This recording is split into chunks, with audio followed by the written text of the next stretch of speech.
歡迎大家返到嚟小熊子頻道。今次試下用影片嘅形式介紹下一件波衫，日職嘅波衫喎，FC 琉球。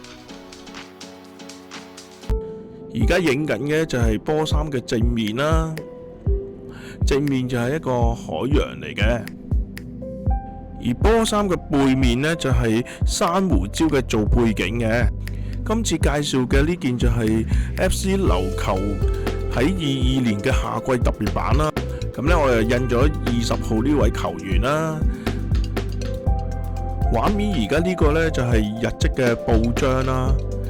咁有啲波衫就膠章嚟嘅，咁我哋而家呢件呢，就係布章嚟嘅，挑上去嘅。另外嗰邊手臂呢，就係廣告嚟嘅。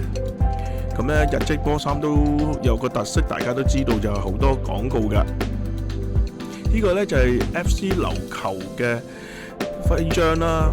咁而家今年2025年個徽章就改咗㗎啦，已經。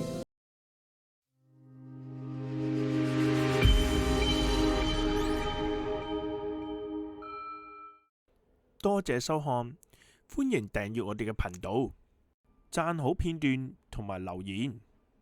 拜拜。